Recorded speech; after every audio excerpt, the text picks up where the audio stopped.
사원 교회에 있었을 때 굉장히 많이 오선한데 그때 우리가 주는 것보다 기대했던 시간들이 사람들은 사원에 좀 하위를 좀 놔주시고요.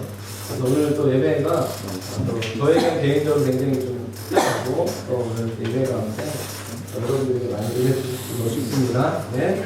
히브리서 5장 말씀을 나누겠습니다. 히브리서 5장 1절부터 10절까지 본문이고요.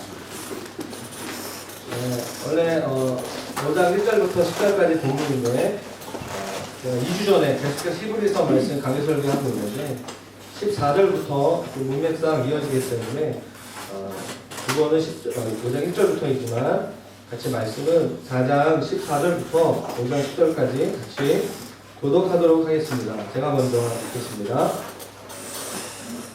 그러므로 우리에게 큰 대제사장이 계시니 승천하시니 곧 하나님의 아들 예수시라.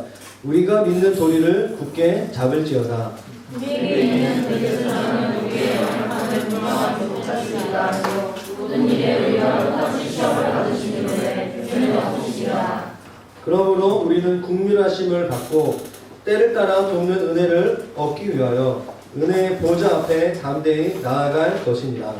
대제사장마다 사람과 하늘과 착한 자임으로 하나님께 속한 일에 사람을 위하여 예물과 숙제하는 조사를 드리게 하나니 그가 무식하고 미혹된 자를 능히 용납할 수 있는 것은 자기도 연약에 휩싸여 있음이라. 그러므로 백성을 위하여 숙제제를 드린 것 같이 또한 자신을 위하여 드릴 것이 마땅하니라. 이 종기는 아무도 스스로 취하지 못하고 오직 아론과 같이 하나님의 부르심을 받은 자라야 할 것이니라. 또한 이와 같이 그리스도께서 대제사장 되시고 스스로 영광을 취하심이 아니요 오직 말씀하신 바가 그에게 이르시되 너는 내 아들이니 내가 오늘 너를 낳았다 하시고 또한 이와 같이 다른 데서 말씀하시되 내가 영원히 멜기세덱의 반차를 따르는 제사장이라 하셨으니 그는 육체에 계실 때 자기를 죽음에서 능히 구원하시기 위해 수많은 통곡과 눈물로 간구와 소원을 울렸고 그의 영원하심으로 말미암아 들으시라 얻었느니라. 그가 아들이시면서도 받으신 고난으로 순종함을 배워서 온전하게 되었은즉 자기에게 순종하는 모든 자에게 영원한 구원을 이루는 것이고. 다 같이 읽겠습니다. 하나님께 멜기세덱의 반차를 따른 대제사장과 칭하심을 받으셨느니라. 네. 오늘 대제사장 예수 그리스도, 부제로 아론보다 뛰어나신 예수 그리스도 하나님 말씀을 증거하도록 하겠습니다. 5장 1절부터 10절까지 간단히 정리하면 예수님께서 예수 그리스도가 아론이라는 그 제사장의 계열이 아니라 멜기세덱 계열의 대제사장이라는 것을 강조하고 있습니다. 우리도 그렇지만 유대인들에게 있어서 가문과 족보는 굉장히 중요했습니다. 오죽하면 신약의 첫 번째 책인 마태복음을 예수 그리스도의 족보로 시작하는 거죠. 마태는 1장의 거의 대부분을 예수 그리스도가 다윗의 가문으로부터 난 왕으로 오셨음을 강조하기 위해서 믿음의 조상 아브라함이 이삭을 낳고 이삭이 야곱을 낳고 야곱이 유다를 낳고 하는 그런 것들을 우리가 알 수 있습니다. 우리는 성경을 읽기 위해 신약을 펼치죠. 신약이 구약보다 이렇게 짧으니까 더 빨리 읽을 것이라는 기대를 가지고 있습니다. 그런데 아브라함의 족보가 나오기 시작하면서 어떤 사람은 그 족보가 끝날 때까지 참지 못하고 성경이 지루하면서 읽지 못하는 것을 우리가 많이 볼 수 있는데요. 중요한 것은 유대인들이 가문과 족보를 매우 중요하게 여겼다는 것을 우리가 알 필요가 있습니다. 계속해서 히브리서는 유대인들, 과거의 유대교에 입문했던 자들이 예수 그리스도를 만나고 또 이렇게 예수 그리스도를 만난 가운데 신앙생활에 있어서 회의를 갖고 어려운 가운데 있는 자들을 향하여서 저자를 알 수 없는 히브리 기자가 이 편지를 쓴 거죠. 그래서 구약을 인용하면서 편지를 쓰고 있습니다. 그래서 오늘은 먼저 설교를 이렇게 본론으로 들어가기 전에 두 가지를 좀 나누기를 원합니다. 대제사장이 무엇을 역할을 하고 있는 것인가, 그리고 멜기세덱이 도대체 누구냐, 이렇게 대한 부분들을 나누기를 원합니다. 사실은 이번 주에 설교가 굉장히 준비하기 어려웠어요. 뭔가는 잘 모르겠어요. 이걸 어떻게 설교를 해야 되나. 결론은 예수 그리스도인데 이걸 어떻게 또 이렇게 은혜를 끼치면서 설교를 할 것인가 굉장히 고민을 하다가 어제까지 성경 연구하고 주의하고 했는데 다 포기하고 어제 밤부터 아침까지 새롭게 다시 말씀을 정리하면서 우리에게 주시는 말씀이 무엇인가 딱 두 가지에 대한 해석만 얘기하고 적용으로 들어가도록 하겠습니다. 먼저는 대제사장의 의미와 역할에 대한 부분들을 나누기를 원합니다.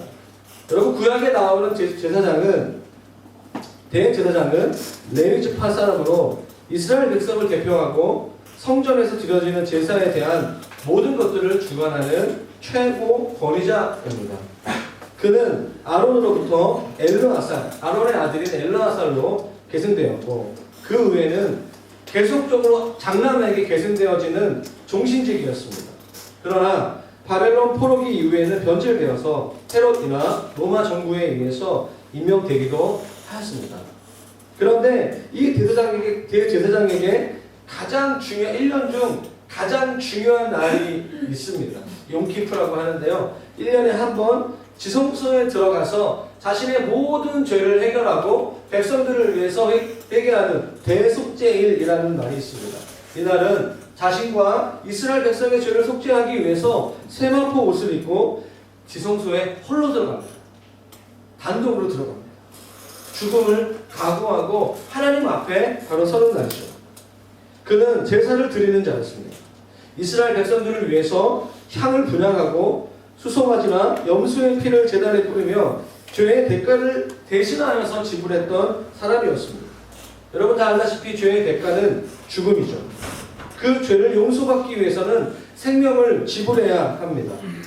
그런데 죄를 지었다고 해서 다 죽을 수는 없으니 하나님은 그 죄를 용서해 주기 위해서 다른 피를 받아 주셨던 거죠. 그게 구약시대의 동물들의 피를 말하고 있습니다. 오늘 대제사장 그리고 아론이 했던 일들에 대한 것들을 2절 3절에 우리는 볼 수 있습니다. 2절 3절 말씀인데요. 다시 한번 같이 읽도록 하겠습니다. 시작. 그가 무식하고 미혹된 자를 능히 용납할 수 있는 것은 자기도 연하게 휩싸여 있습니다. 그러므로 백성을 위하여 속죄제를 드리는 것 같이 또한 자기를 위하여도 드리는 것이 마땅합니다. 여러분, 예수 그리스도가 대제사장이라고 말하고 있습니다. 인간 아론의 대제사장과 예수 그리스도의 차이를 말하고 있어요. 사실은 2절과 3절 말씀. 대제사장의 대표적인 인물이 아론이죠. 아론은 1절 말씀처럼 하나님의 부르심을 받아 대제사장이 되어 사람들의 죄를 위해 속죄제를 드립니다.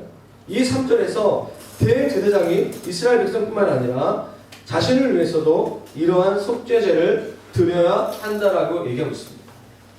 그가 대신하여서 하나님을 예배 인도하고 다른 사람들 200만 명 가량 되는 이스라엘 백성들이 봤을 때는 정말 거룩하고 흠이 없는 그런 하나님의 그 광채가 빛나는 거룩한 목회자죠.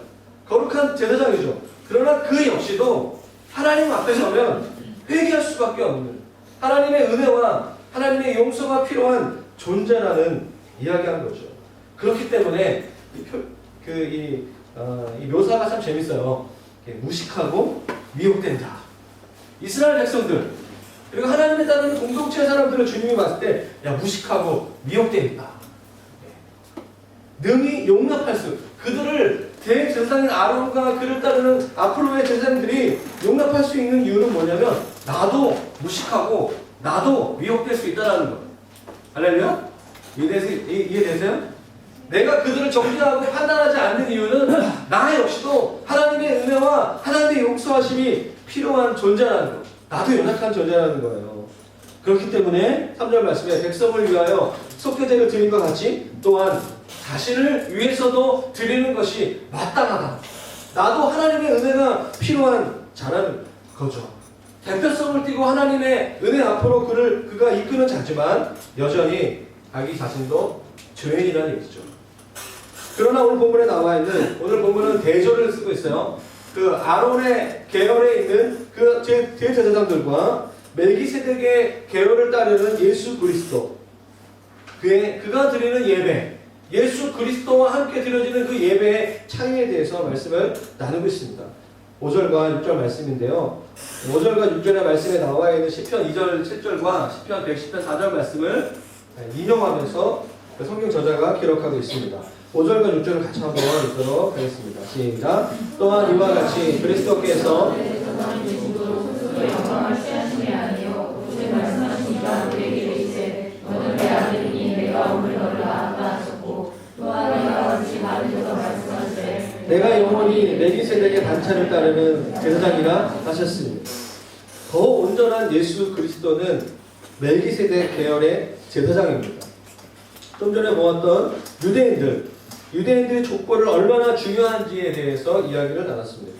그 당시 유대인들은 예수님께서 도대체 어느 계통, 어느 계열, 어느 반차 같은 말이에요. 어느 계열의 대제사장인가를 굉장히 궁금해했고 중요하게 여겼습니다. 그렇기 때문에 히브리서 기자는 예수 그리스도의 계열을 밝혀서 예수 그리스도의 그 대제사장직이 정당하다는 것을 증명할 필요가 있었던 것이죠. 그래서 구약성경에 나와 있는 구약성경 10편 110편 4절에 나와 있는 그 멜기세덱의 반을 따르는 제사장에 대한 것들. 그래서 멜기세덱이 어떤 인물인가, 성경에 어떤 인물인가 좀 볼 필요가 있습니다. 성경에 오늘 본문을 포함하여서 딱 3번밖에 나오지 않는 인물입니다. 맨 처음에 가장 먼저 성경에 맨 처음 나와 있을 때의 멜기세덱의 모습을 좀 보기를 원하는데요.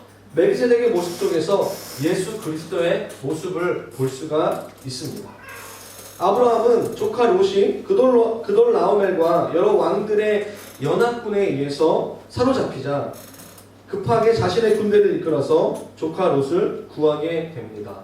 전장에서 돌아오는 길에 살렘왕 멜기세덱이 아브라함을 마중 나온 내용이 창세기 14장 18절에서 20절 사이에 나와 있습니다. 같이 말씀을 좀 찾아봤으면 좋겠는데요. 창세기 14장 18절에서 20절까지의 말씀입니다.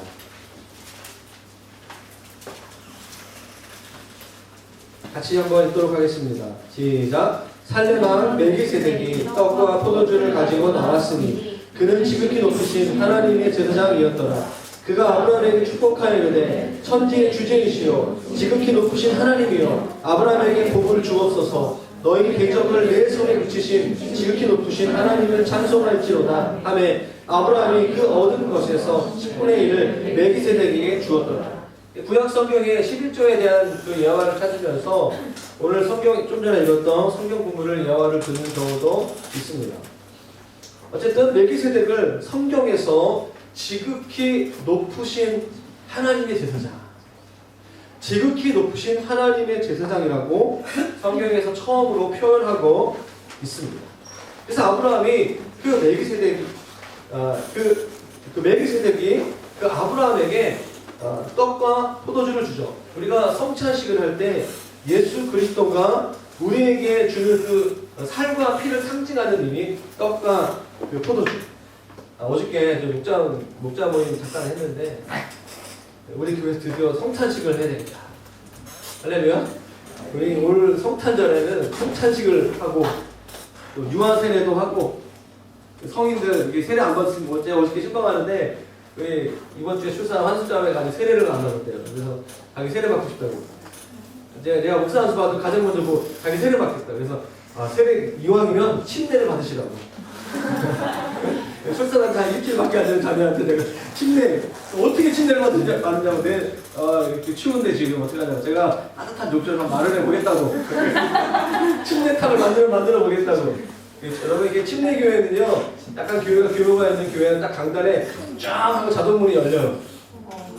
모르죠? 몰랐죠? 우리 딱 열리면서 그 온도가 딱 센서가 되면서 탕이 있어요. 침례탕. 목욕탕은 아니고 침례탕. 제가 거기서 받아본 제가 침례를 받았는데 정말 그 대전에 왔던 교회는 침례교회인데요. 와 정말 11월 10일 날에 받았어요. 3년 전에. 근데 그 추운 겨울인데도 온도가 딱 맞더라고요. 제가 세례도 받고 침례도 받았는데 침신대를 나왔기 때문에 침례가 내가 죽고 물속에서 내가 장사되고 내가 다시 살아나는 의미가 있어요. 굉장히 저한테 굉장히 새로운 어떤 의미가 있었습니다. 12월 달에 홍대 캠퍼스를 부임하는 우리 김승환 선교사님 가정이 둘째 애가 돌 좀 지나간 것 같은데 유아세례 해달라고 그래가지고 제가 이제 수련회 때 성탄절도 좋은데 수련회가 마지막 주일날 있죠. 성찬식을 하고 그때 세례식을 해야 되겠다. 그래서 혹시 아직 세례 받지 않으신 분들 있다면 목자분한테 말씀해 주시고 올 겨울에 수련회 때 세례 받고 침대 받는 그 일들이 엄청난 일들이 비둘기가 날아다니고 그런 일들이 비둘기 다 보면 이렇게 일하는 거죠.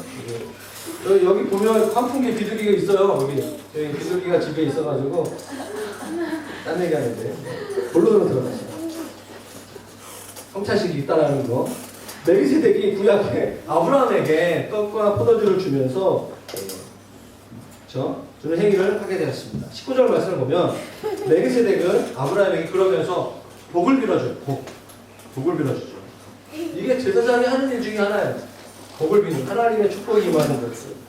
저도 이제 지난주부터 축도를 하죠. 복이 임하는 그 축복기도. 신명기 말씀뿐만 아니라 고린도전서 말씀에 나와 있는 것처럼. 그리고 제사장이 하는 일 중에 하나가 뭐냐면 죄를 용서해달라는 거예요. 정결케 해달라는 거죠. 저도 이렇게 성도들의 저뿐만 아니라 성도분들의 삶을 바라보면서 마음이 좀 어려울 때가 있습니다. 주님, 저 오늘 불쌍히 여겨주십시오.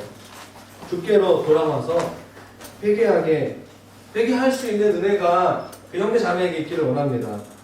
기도하다가 어떨 때는 저의 성질에 못 이겨서 회개하라. 그래서 관계가 어려워지고 다시 또 이렇게 풀고 그런 적도 있고요. 어떨 때는 그 죄가 너무 싫어요. 그 죄의 무게가 너무 무거워서 답답할 때가 있습니다.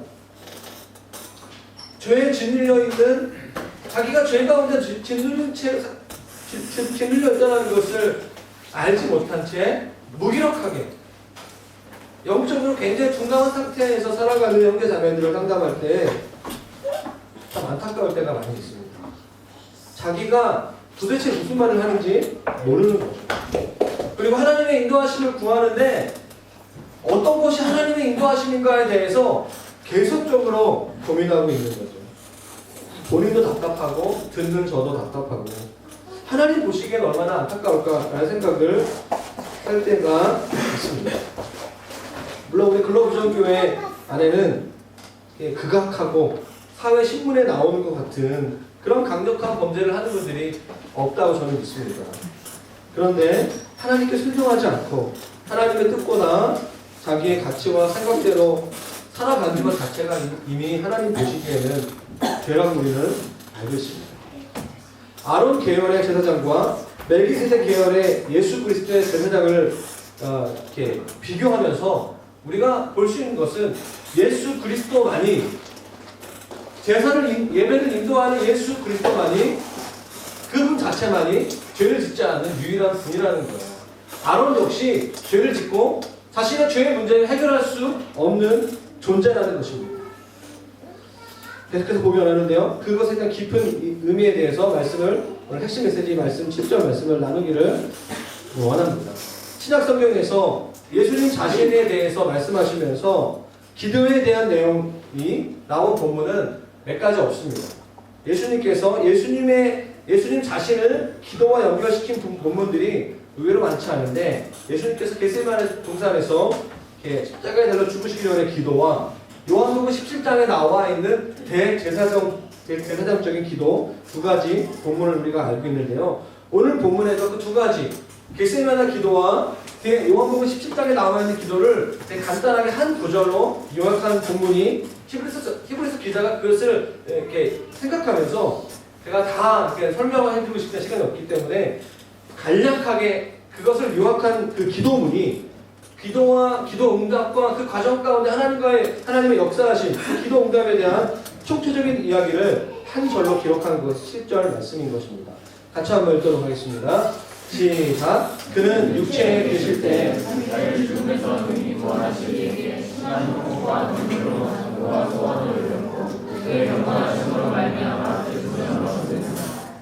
예수 그리스도께서 죄가 없으신 예수님께서 어떻게 우리의 죄 문제를 해결하시면서 우리를 축복하시면서 하나님께로 우리를 예배의 자리로 이끌 수 있는가? 그것이 바로 기도였는데 그 기도의 핵심, 오늘 7절 말씀을 보면 기도에 대한 몇 가지 인사이트를 얻을 수 있습니다. 첫 번째로 간구와 소원을 올려드렸다 라고 얘기하고 있습니다. 예수 그리스도가 아론의 제사장과 다른 점이 바로 7절 말씀인데 바로 이 중에서 가장 핵심이 되는 간구와 소원을 올려드렸다. 간구와 소원을 올려드렸다는 말은 한마디로 하면 예수께서 기도하셨다는 얘기예요. 그런데 간구와 소원, 여러분 다른 번역으로 말하면 기도라고 얘기하고 있어요. 다른 개역개정이 아니라 다른 번역으로 보면 간구와 소원이라는 말로 이렇게 사용한 이유는 원어적인 의미로 봤을 때 이 말은 우리가 일상적인 상황에서 기도하는 것과는 다른 굉장히 긴급한 상황 가운데 절박한 탄원이라든가 절박한 그 요청이 되는 상황일 때 사용되는 그런 단어였습니다. 히브리서 저자는 우리가 평상시에 사용하는 그런 기도, 우리가 새벽 기도하고 예배 때 기도할 때 평상시 우리의 일상생활을 하면서 하는 그 기도뿐만 아니라 좀 더 긴급하고 좀 더 간절한 상황을 부각시키기 위해서 예수님께서 간구와 소원을 올려드렸다는 표현을 하고 있습니다. 기도의 긴급함에 대한 얘기죠.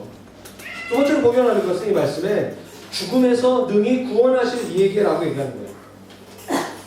긴급하고 절박하게 기도하는 것도 중요하지만 그 기도 응답의 주체가 누구냐라는 것이죠. 아무리 긴급하고 절박한 환자가 병원에 도착한다 할지라도 그 환자를 치료하고 돕기 위해서는 의사가 있어야 합니다. 그 병원이 마침 그 병원에 그 환자를 고칠 만한 실력 있는 의사가 준비되지 않으면 그 응급 환자는 죽을 수밖에 없는 거죠.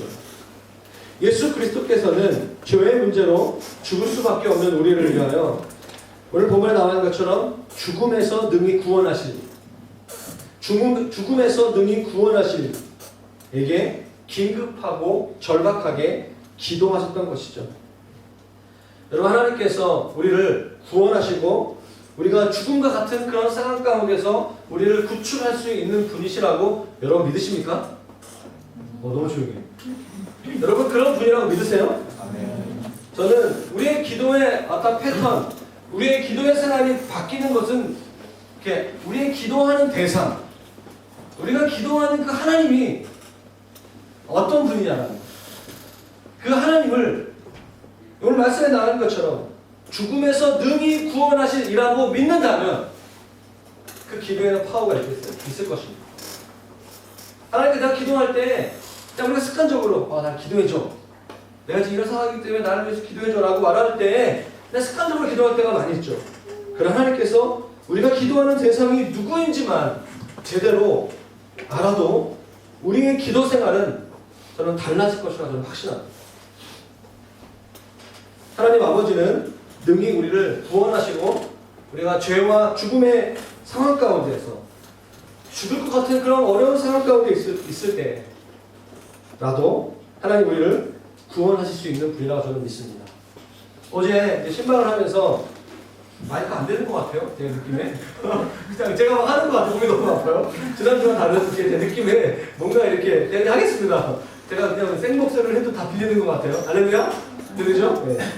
제가 어저께 신방하는데 그 일주일 된 그 세대 세대기나 그 산모가 뭐라 그러죠? 네. 산모죠. 너무 긴장해가지고 일주일 된 그 아기 엄마를 만나 신방을 해서 제가 보통 100일 될 때까지는 신방을 안 해요.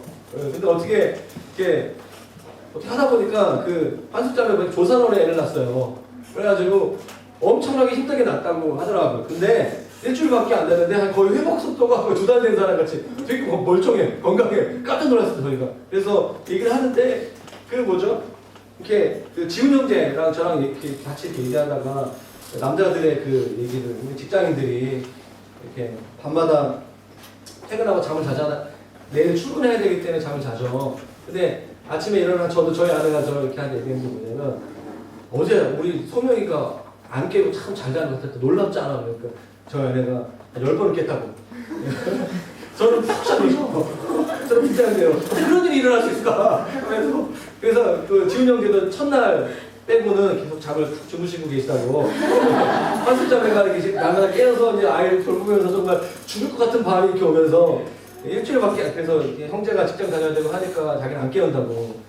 제가 그랬어요. 한 몇 개월 지나면 아마 깨울 수 있다고. 조심하라고. 방에 자다 보면 베개 날라오고 하기 때문에 조심 이렇게 긴장하면서 잠을 잘 될 거라고 제가 이렇게 신고를 해줘서 아, 그렇구나 하면서 자기 안쪽 자신 있다고 하면서 얘기했던 기억이 있어요. 예. 최근에 저희 교회에 우리 그 아이를 낳은 이렇게 부모, 엄마 된 분들이 좀 있어요. 그러면 벌써부터 지금 이게 장난이 아니에요. 이게 밤에 아이들이 1시간, 2시간 단위로 깰 때가 있고 아플 때 되다 보면 정말 열이 한 40도 가량 올라가고 하면 정말 마음이 어렵죠. 예. 그때 기도합니다. 하나님께서 우리 가정을 지키시고 우리 가정의 아이들을 낳게 하실 것을 믿기 때문에 저희 은유가 생각해보니까 어제 깐난하게 이렇게 막 만나니까 생각해보니까 은유가 한 달 정도밖에 안 됐을 때 병원에 입원했어요. 얘가 이렇게 성격이 까칠할까 생각해보니까 태어나고 돌되기 전까지 거의 매주 병원에 갔던 것 같아요. 여러 감염부터 시작해가지고 병원에 입원, 빼가 한 달밖에 안 되네. 그 간호사가 그 혈관을 찾느라고 얼마나 힘들었겠어요. 그러니까 막 너무 힘든 시간들을 얘가 보냈던 거죠. 감사하게 1년 동안 저희들이 정말 이 아이를 위해서 정말 많이 기도했던 것 같아요. 돌이 지나면서 정말 한 지금 6살인데 그 뒤로 5년 동안 너무 건강해요. 점점 그 병원에 가는 숫자가 여러분 다 아시다시피 이건 간증이죠. 그게 살아있는 하나님의 간증. 내가 1년 동안은 거의 매주 병원에 갔던 애인데 하나님께서 이 애를 정말 건강하게 하시고 치유하게 하시고 지금은 저랑 이렇게 엄마 아빠가 이렇게 감기 아플 때도 이 아이들은 정말 울트라 캡쇼 이렇게 다니면서 정말 그런 애가 되었죠. 이렇게 뭔 얘기가 될지 모르겠지만 우리의 기도 라이프 스타일에 굉장히 큰 변화 중에 하나가 뭐냐면 변화될 수 있는 이유는 우리가 기도하는 그 하나님 살아계시고 우리의 상황을 역전시킬 수 있는 분이라는 것을 분이라는 거예요. 우리의 입장에서 기도할 때 우리에게 있어서 중요한 것은 믿음이죠. 하나님 정말 그러신 분이라는 것에 대한 깨달음이 필요해요. 저는 그래서 목장 모임 안에서 우리가 일주일 동안 너무 힘들었다라고 고백하는 것을 끝나는 것이 아니라 하나님, 내가 기도하는 하나님이 이런 분이라는 그 간증들이 우리의 삶 가운데 우리의 만남 가운데 좀 많았으면 좋겠다는 의도가 있어서 제가 이야기를 한 것 같습니다. 세 번째로 7점 보기 원합니다. 심한 통곡과 눈물인데요. 예수님께서 어떻게 기도했는가? 표준 세번역으로 보니까 큰 부르짖음과 많은 눈물로써 기도했다라고 얘기하고 있어요. 하우에 대한 거죠. 어떻게란 얘기예요. 히브리서에서는 예수 그리스도의 간구와 소원의 모습을 심한 통곡과 눈물이라고 얘기하고 있어요. 여러분, 유대인들은 이 단어를 쓸 때는 위기 상황에서 구출을 바라는 긴급하고 간절하다 못해 절박한 처절한 기도를 묘사할 때 나타내는 단어였던 거죠. 여러분, 누가복음 22장 42절과 에서 45절 말씀 좀 찾아봤으면 좋겠습니다. 예수님께서 어떻게 기도하셨는가?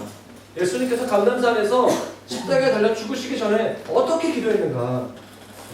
누가복음 22장 42절에서 45절까지 말씀인데요. 여러분들이 예수님의 마음이 되어서 예수님처럼 같이 그런 좀 감정이입해서 같이 이렇게 기도하는 마음으로 말씀을 읽도록 하겠습니다.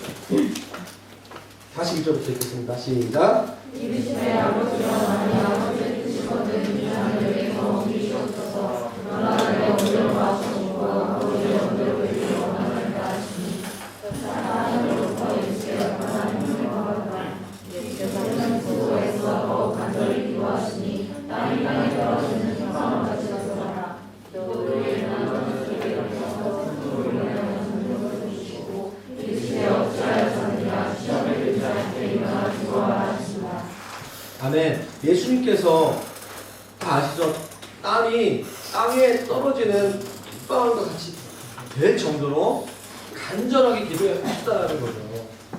여러분, 예수님은 이렇게 우리가 그렇게 얘기 많이 한다. 예수 이렇게 전도하다 보면 예수 안 믿는 사람들이 예수님 하나님이시라며, 예수님 그런 능력자시라며, 그러면 굳이 뭐 기도할 필요 있냐? 여러분, 이런 신학 있죠? 하나님 원하신다면 하나님 자신을 나타내 주실 거라는 거예요.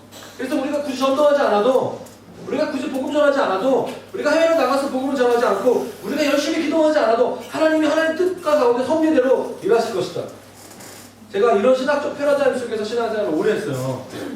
그런데 제가 믿기로는 우리가, 그러니까 제가 믿기로 예수님 자신이 오늘 본문에 나와 있는 본문을 보면 심한 통곡과 눈물로 기도하셨을 때도 있다는 거예요. 그렇게 자신을 부인하면서 자기 자신의 한계를 초월하는 그런 모습으로, 그런 기도의 자리로 하나님 앞에 나아갈 만큼 십자가는 예수님에게 있어서 감당하기 어려운 시험이었다는 거예요. 여러분, 우리가 기도의 사람이 되고 하나님의 사람이 되는 영역 가운데 이 영역이 굉장히 중요한 것입니다. 기도 외에는 우리의 자아, 우리의 존재의 인간적인 본능과 성품을 바꿀 수 있는 것이 없어요. 우리는 절대로 변화되지 않습니다. 저도 잘 안 바뀌어요. 제가 목회하면 느낀 게 뭐냐면, 제가 시간이 지날수록 제가 잘 안 바뀌더라고요. 괴로워요. 여러분도 많이 느끼시죠? 근데 우리가 어느 영역을 놓고 계속해서 금식하고 깨어서 기도하기 시작하는 영역, 저도 안 바뀐 영역이 있어요. 그러나 저의 성품과 저의 인격의 영역에 있어서 어느 부분은 조금씩 바뀌고 있어요. 기도했기 때문이죠. 기도가 모든 것을 다 한다, 그런 얘기가 아니라 우리의 삶의 영역 속에서 하나님의 은혜가 우리 가운데 임하고, 기도는, 그러니까 제가 말하고 있는 기도는 자기 부인의 영역에 있어서인 것이죠. 오늘 본문에 나와 있는 거죠. 히브리 저자가 오늘 이 본문을 기록하면서 아론과 예수 그리스도의 차이점, 오늘 8절 말씀 보면, 전반부를 보면요, 그가 아들이시면서도, 여러분, 아들은 이렇게 때를 쓰면 아버지가 다 주죠. 그리고 그러니까 아버지의 훈계를 받으면서 훈육을 통해서 아들이 배웁니다. 그런데 예수 그리스도는 죄가 없으시죠. 하늘나라의 하나님 아버지로부터 훈계와 어떤 꾸준함을 받지 않으셔도 순종할 수 있는 그런 분이세요. 이해되세요? 그럼에도 불구하고 8절 말씀에 그가 아들이면서도, 비록 그가 하나님의 아들이셨고 하나님 자신이신 신적인 권위를 가지신 그런 분이심에도 불구하고 스스로 고난을 받으셨던 거예요. 그게 심한 고통과 눈물로 그렇게 십자가 앞에서 그렇게 기도하신 내용을 이런 표현으로 쓴 거예요. 알렐루야? 여러분 잘 따라오고 계십니까? 한 3명만 따라오는 것 같아요. 사랑합니다. 끝내야 될 것 같아요. 어쨌든 따라오라고 하는구나. 저는 말씀을 전합니다. 하나님이 그렇게, 예수께서 그렇게 기도하셨다는 거예요. 그래서 오늘 말씀의 7절의 후반부를 보면 그의 경건하심으로 말미암아 들으심을 얻었다. 기도 응답 받았다는 거예요. 예수님의 그 기도에 응답 받았다는 것이죠. 여러분, 그의 경건하심이라는 표현이 있어요. 그의 경건하심이라는 것은 죽음의 위기의 직면에서도 자기를 향한 하나님의 뜻에 대한 절대적인 존중과 겸손의 태도를 얘기하고 있어요. 순종의 태도, 복종의 태도. 그것이 바로 8절 후반부에 나와 있는 고난으로 순종함을 배운다라고 이야기하고 있는 것입니다.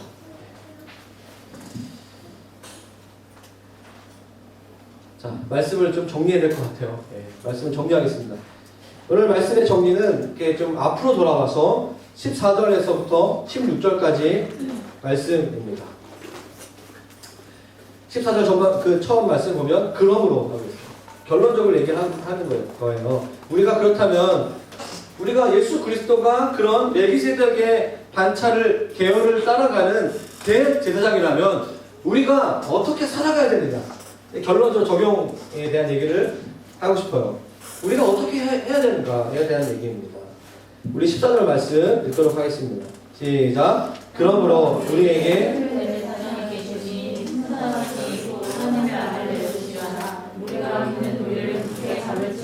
첫 번째로 우리가 해야 될 일은 그 큰 대제사장이신 그 예수 그리스도, 우리가 믿는 그 예수 그리스도의 그 도, 십자가의 도를 우리가 굳게 붙잡아야 된다는 거예요.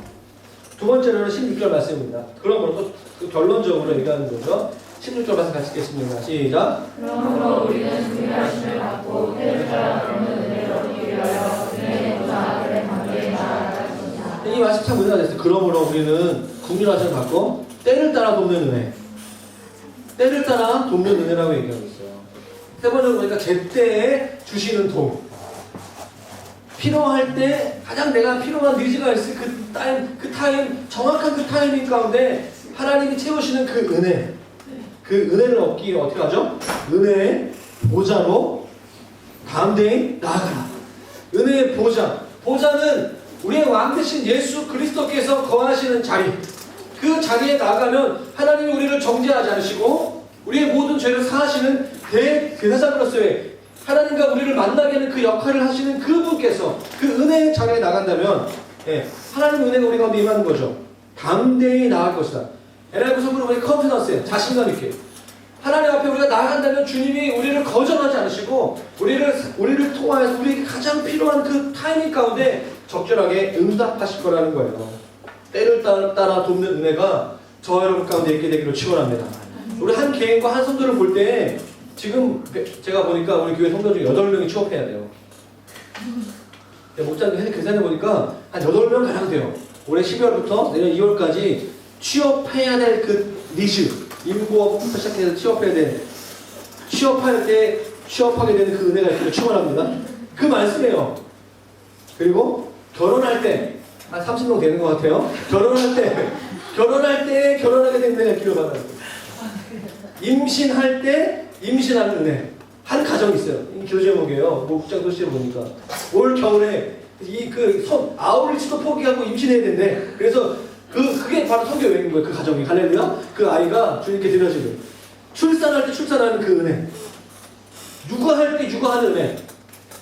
여러분 소녀가 초등학교 가니까 또 학부모가 되는 은혜가 필요해요. 그때마다 제가 하고 싶은 본질은 뭐냐면 한 개인이 한 성도에 있어서 하나님의 그 타이밍 가운데 하나님 주시는 그 은혜가 있어요. 그 타이밍. 결혼은 타이밍이죠. 연애는 타이밍이에요. 하나님 만나고 하나님께 부르심 받는 그 타이밍 가운데 그 적절한 하나님의 도우심이 우리의 삶 가운데 필요합니다. 여러분들에게 어떤 은혜가 필요하세요? 오늘 이번 한 주간 동안 여러분에게 어떤 은혜가 필요하세요? 오늘 말씀 보십시오. 하나님 우리에게 은혜로 국률하심으로 때를 따라 도우시는 분이에요. 적절한 그 타이밍. 하나님 타이밍에 정말 대단한 분이시라는 그 응답하시는 분이에요. 우리 공동체를 볼 때 어떻죠? 오늘 이번 주부터 다음 주는 이제 장소 사용에 제한이 없는 때예요. 이 교회에 장소 사용에 제한이 없기 때문에 오늘 예배가 좀 어려움이 있었지만 더 좋은 점은 뭐냐면 마음껏 와서 예배할 수 있다는 거예요. 다시 말하면 하나님께서 YM이 이제 다른 지역으로 확장해서 이전하는 것은 이 교회 성도들로 하여금 이곳에 와서 기도하라는 거예요. 할렐루야. 아멘. 기도하라는 거예요. 제가 하는 게 아니라 주님이 여러분에게 말씀하시는 거죠. 저희 교회가 왜 이 장소 예배, 이 청주에 충북대 앞에 이 장소 기도의 집이라는 2년 동안 2년 전에 왜 세웠을까요? 기도하라는 거예요. 이제 좀 니네 잘 쉬었으니까 1년 동안 쉬었으니까 YM이 많이 이 짐을 졌어요.